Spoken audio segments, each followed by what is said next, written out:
안녕하세요. 이런 생각입니다. 오늘 해볼 생각은 출산은 궁극적으로 성폭행과 다르지 않다. 그리고 출산이 옹호되는 이유는 결국 어떤 것 때문이다. 라는 것에 대해서 이야기를 해볼 건데요. 먼저 우리가 흔히 말하는 일반적인 성행위랑 성폭력의 차이가 뭐죠? 엄밀하게 따지고 보면은 성행위랑 성폭행은 하는 행위 자체는 똑같죠. 그러니까 일반적인 남자랑 여자 그거를 말하는 겁니다. 그런데 한쪽은 정당화되고 한쪽은 불법이 되죠.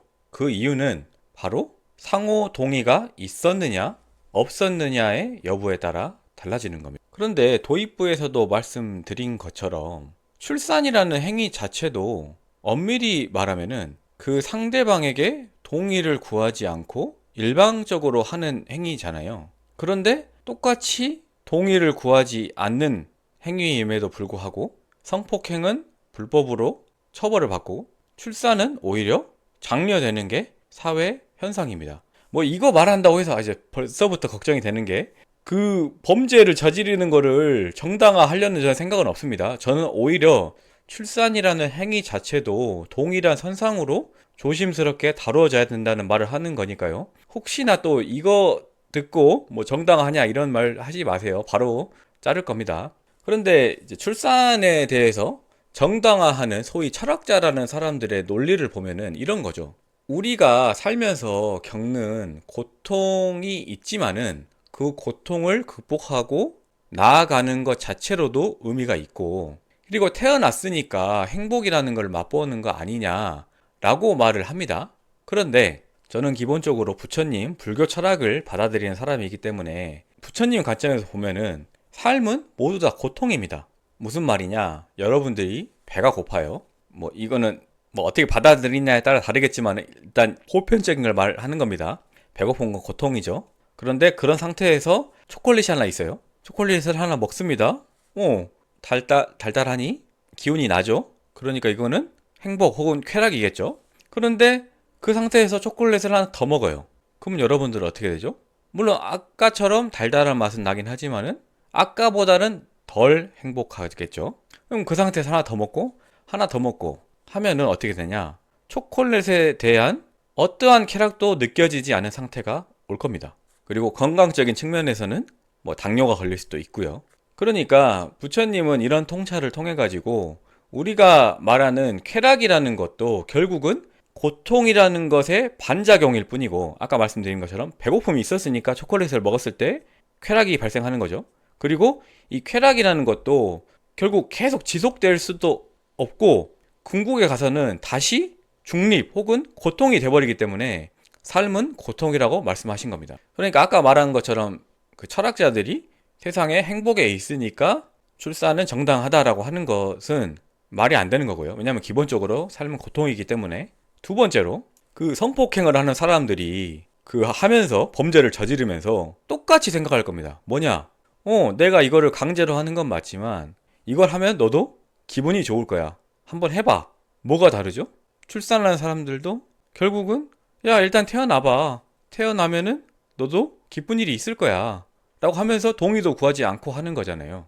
그러니까 그 소위 출산을 옹호하는 철학자들이 말하는 논리는 부실하기 짝이 없다. 라는 걸 말씀드리고 싶고요. 두 번째로 우리가 그 유사하게 동의를 구하지 않고도 행하는 것 중에 정당화되는 게 있습니다. 뭐냐?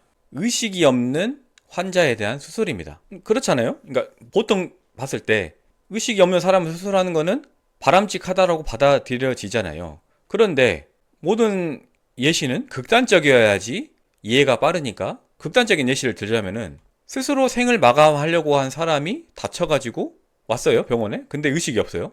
그런데도 의사는 그 사람을 살리죠.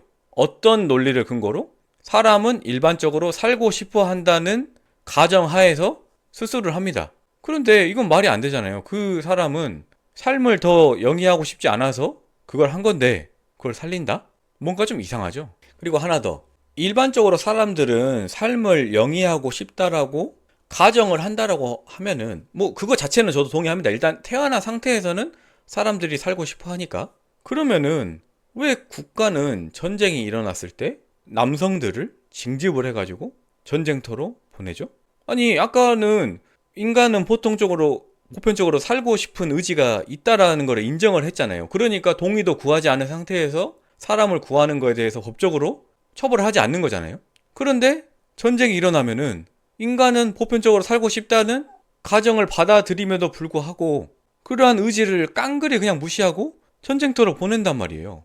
이게 가장 극적으로 보이는 게 뭐냐면은 지금 러시아랑 우크라이나랑 아직도 전쟁을 하고 있는데 이게 제가 완전히 막 그 역사적으로 파고들면은 조금 다른 얘기가 나올 수 있긴 하겠지만은 사실 지금 러시아가 과거 우크라이나 영토라고 했던 거를 점령하는 곳을 보면은 거의 대부분이 소위 말하는 러시아 인구가 많은 곳입니다. 그러니까 그 사람들은 만약에 민주적인 투표를 통해 가지고 독립 혹은 러시아의 흡수 합병을 확인을 했다고 하면은 높은 확률로 러시아 소속이 되었을 거고 러시아 입장에서도 어차피 그 러시아 인구가 많은 땅 그리고 우크라이나인이라 하더라도 그 지역은 러시아랑 우크라이나인이랑 친척인 사람들이 많기 때문에 뭐 과거 뭐 조선이랑 일본처럼 강압적으로 뭐 하지 않을 거예요. 차별을 두지 않을 거예요. 똑같이 러시아 시민권을 주고 물론 약간의 차별은 있겠지만은 거의 동등하게 대우해 줄 겁니다. 그런데도 불구하고 우크라이나는 그 땅을 찾기 위해서 지금도 전쟁을 하고 있죠.